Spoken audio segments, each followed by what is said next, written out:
everyone, welcome back to the studio. It is a beautiful spring day here in Wisconsin. We are going to, since it's springtime, we are going to make a lovely planter out of our 6.5 by 6 inch jig here. Okay, so you can see kind of the size. I'm working it with my hands here, and I just had the idea of maybe coming back on and flipping this over and making a picture out of this next. I think that's going to be our next one. But for today, we are going to use our hand building jig and we are going to make a planter. So I've got my slab all set up here. I have laid in texture with our repeating leaves stencil. You can find all of our tools on our website. I do have a video posted on how to inlay your texture using these stencils. There's so many different ways to use that. So I've already gone ahead and rolled out. We have probably a little bit more than a 1/4 inch slab here. And I have put my texture in. I have a light outline. And I've got my stencil all ready to go to cut this. So when you buy one of our jigs online, you can go ahead and download a free template.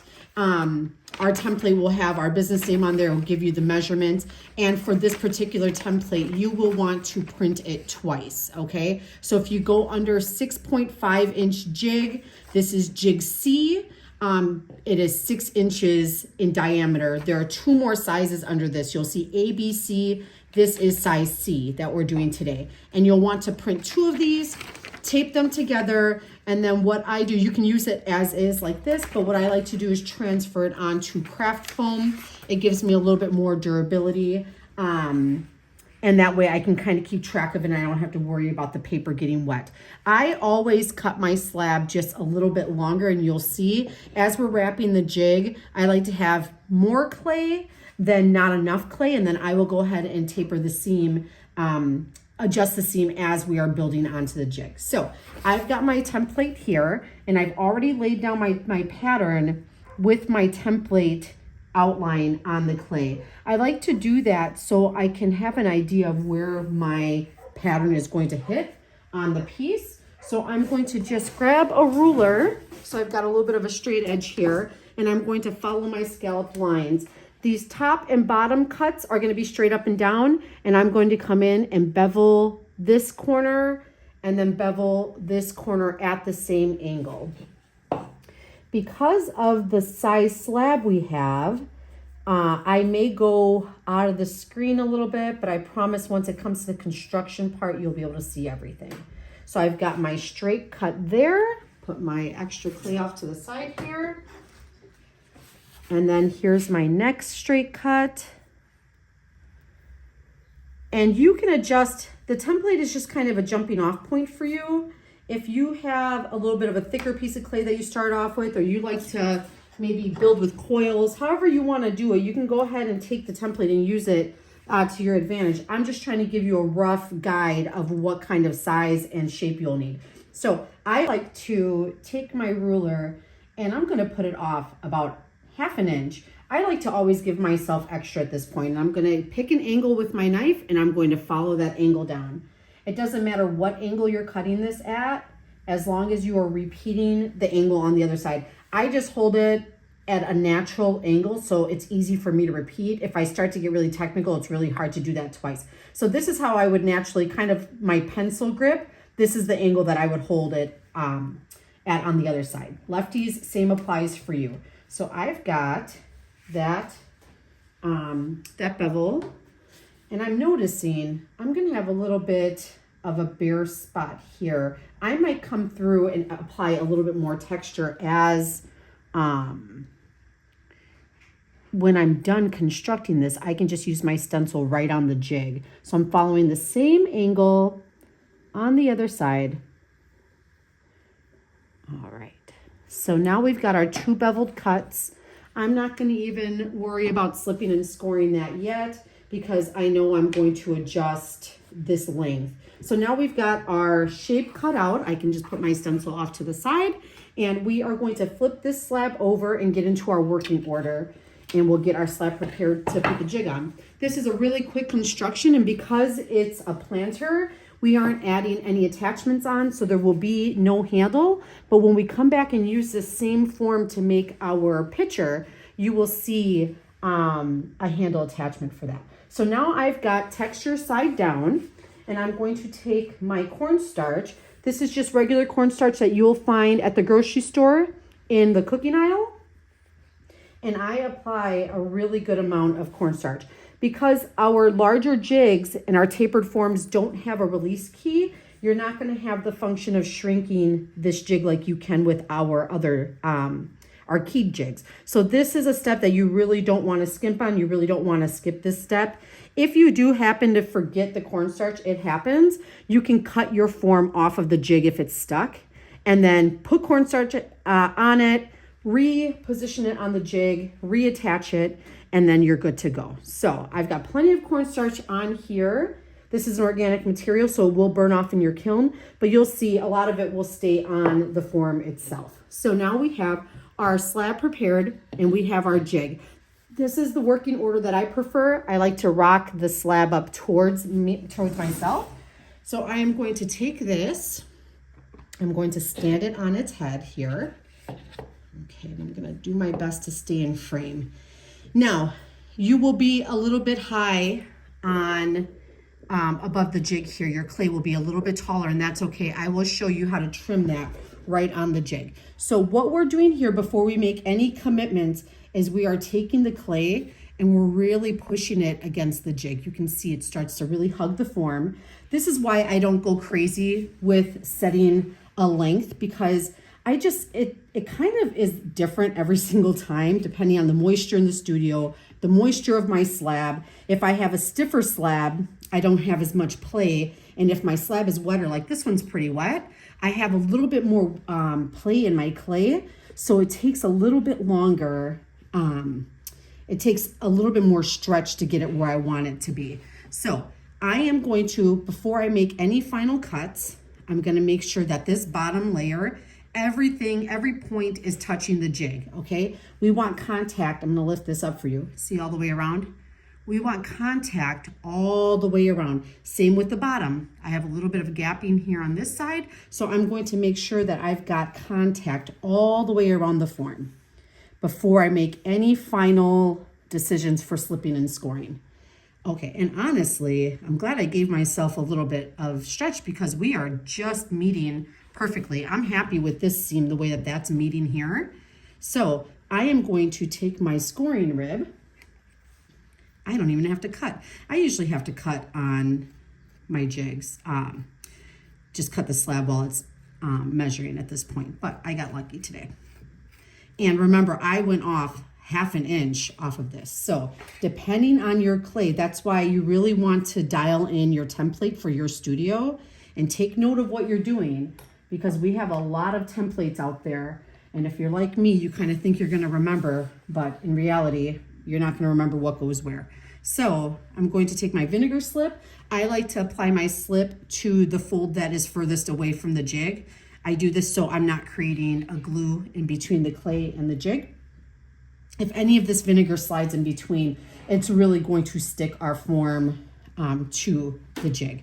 So now I'm going to take the muscle of my thumb and this kind of edge of my hand here, nice and dry, and I'm going to start tacking in this seam.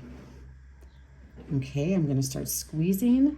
The trick is here to have nice dry hands, nice clean dry hands, and then that way you're not lifting up your pattern. And then when we get here to the top, I'm going to make sure that bottom portion is making contact with the jig, and then we're going to come through.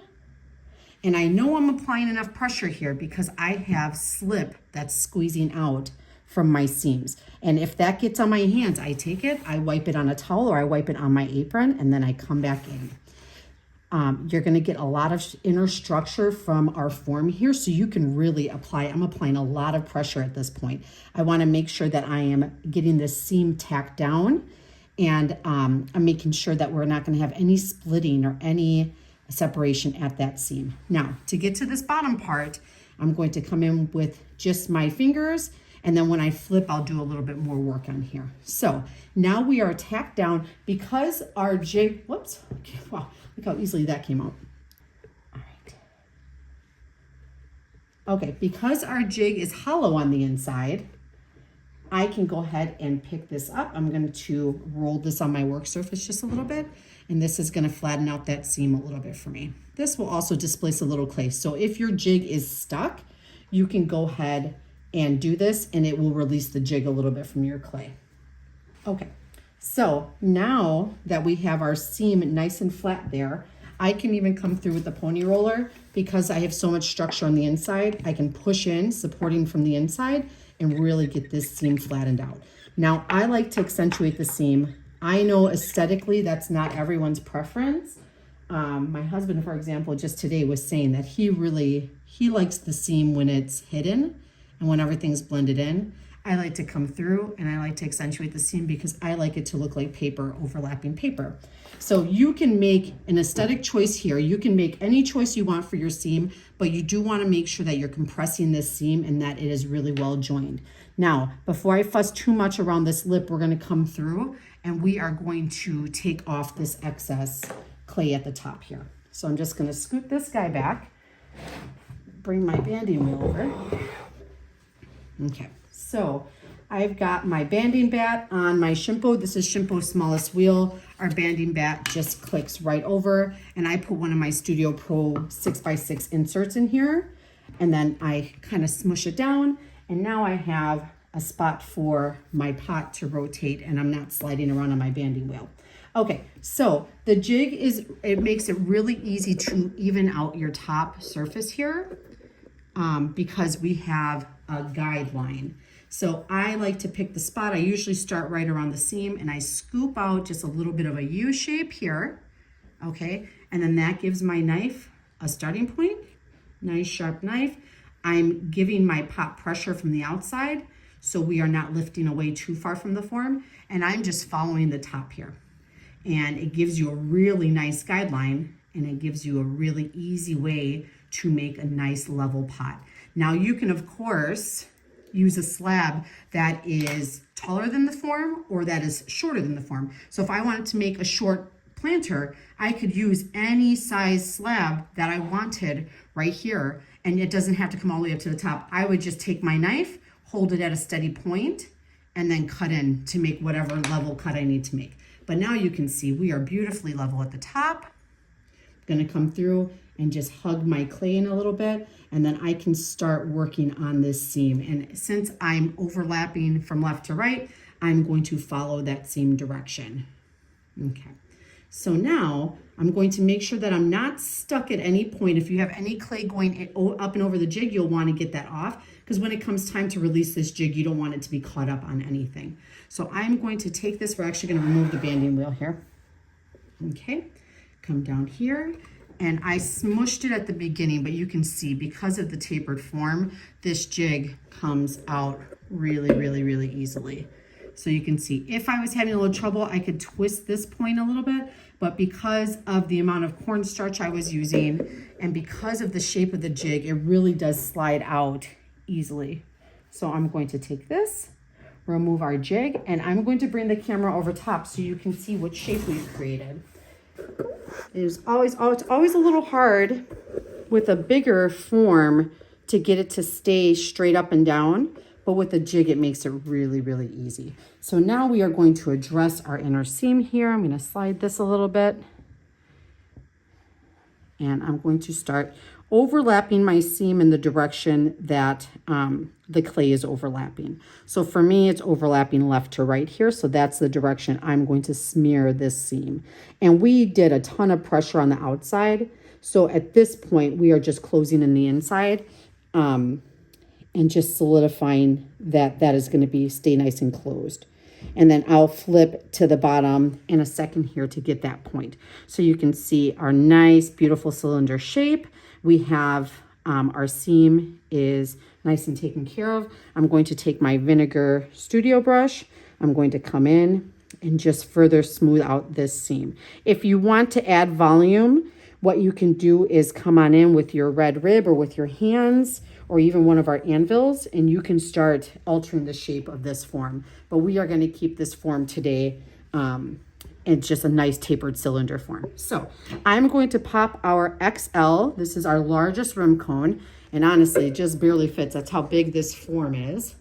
I'm gonna pop this in, and what that's gonna give us is tension on the rim.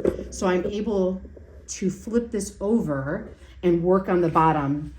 And this will give us a banding wheel of sorts. But while this is in there, it keeps tension on your rim. So it keeps that shape nice and firm there for us.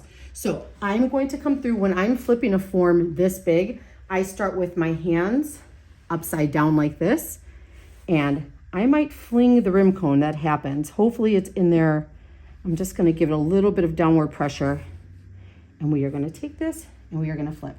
If you do happen to flip your rim cone out, it's no big deal. Just find it, find wherever it went, and then you can just kind of do that action over again. So this gives us a banding wheel, which is nice, and all the while we're keeping tension on the rim, which helps keep our form in shape for us. So I'm going to make sure I'm addressing the bottom edge of this seam. Now, when I was flipping it before, when it slid out, I accidentally bumped, here's my clumsy powder moment you see here.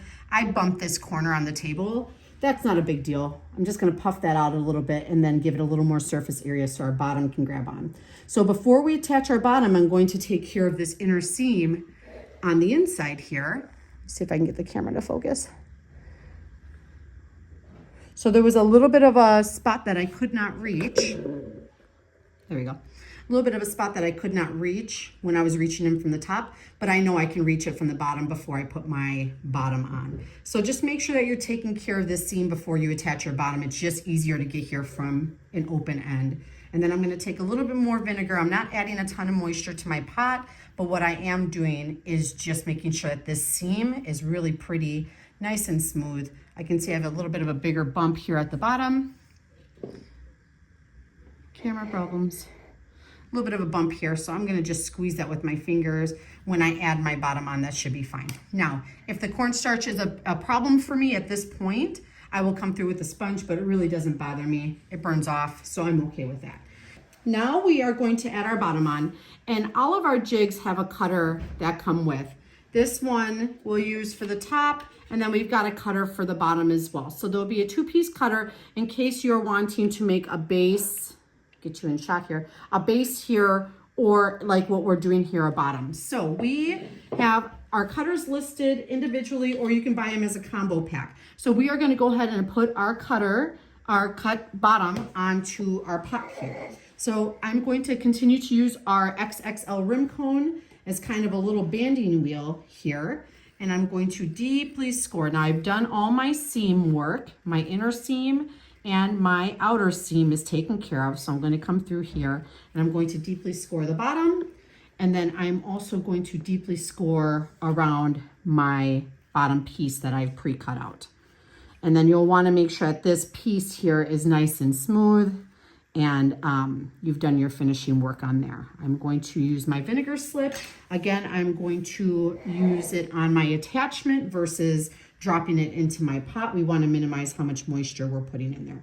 So I'm going to take my vinegar slip, and I've got my clay bodies that I use are standard 266 and standard 112. So today this is a speckled and this is 112, and I've got standard 266 in my vinegar slip. So if it comes out a little bit red, that's why, but it's really not a big deal. I know that those two clay bodies work together well.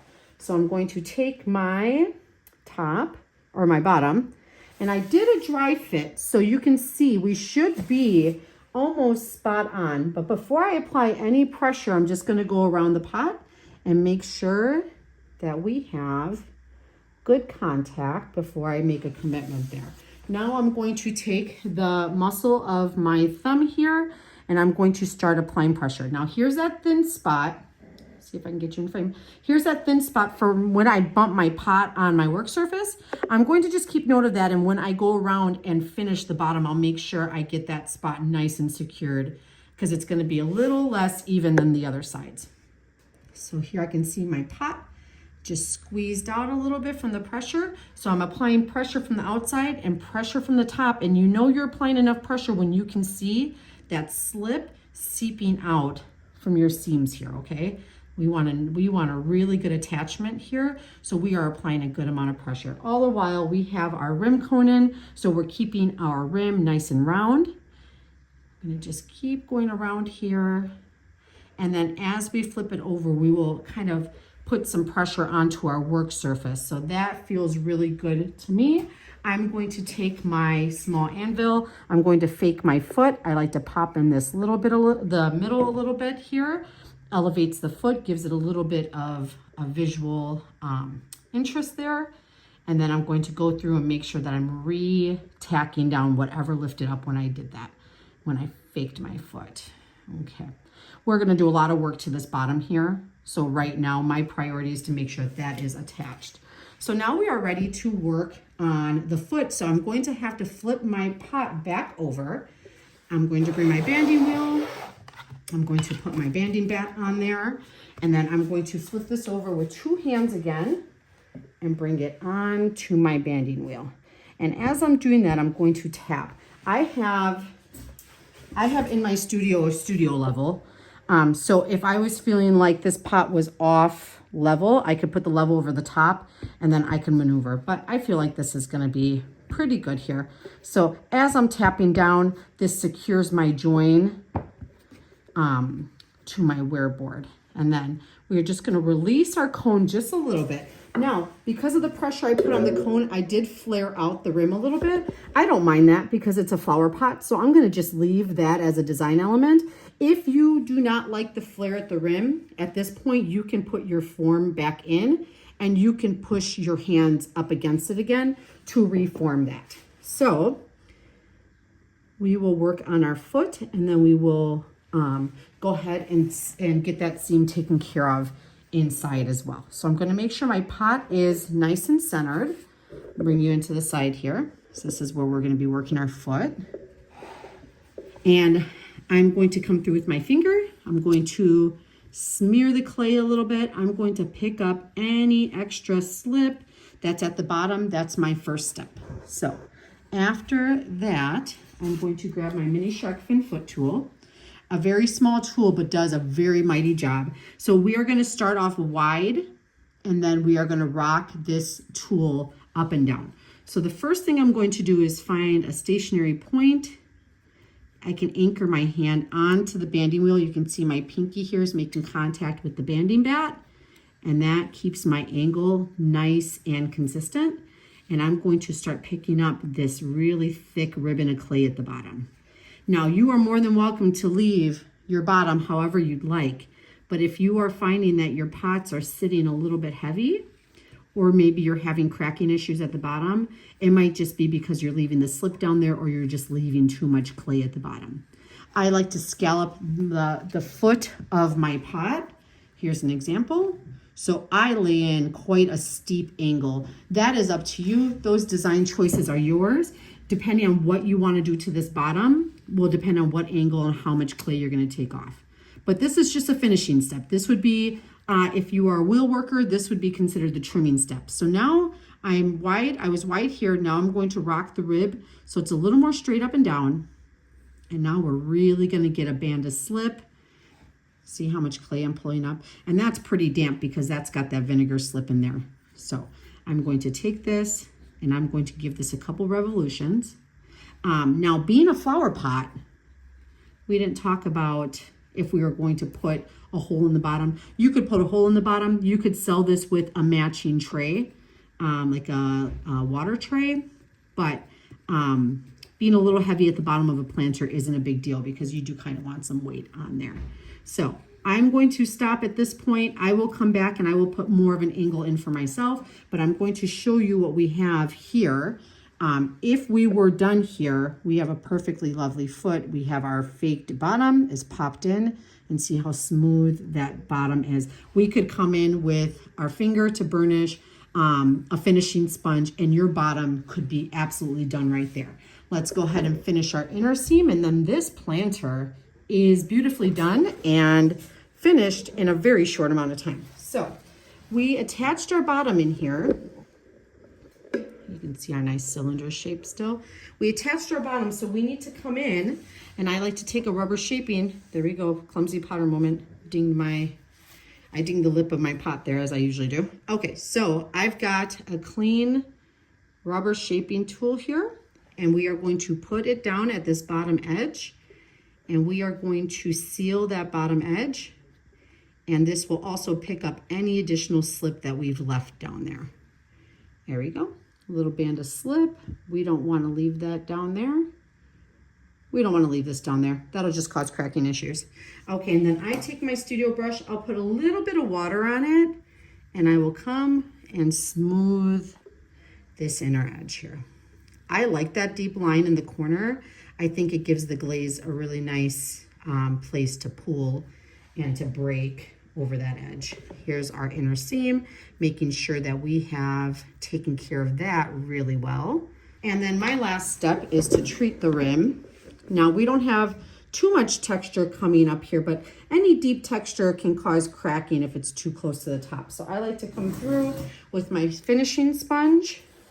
The banding bat really makes this easy for us to do. Get this positioned well for you. Okay, so now I'm going to take my finishing sponge and I'm going to run it lightly over the edge here.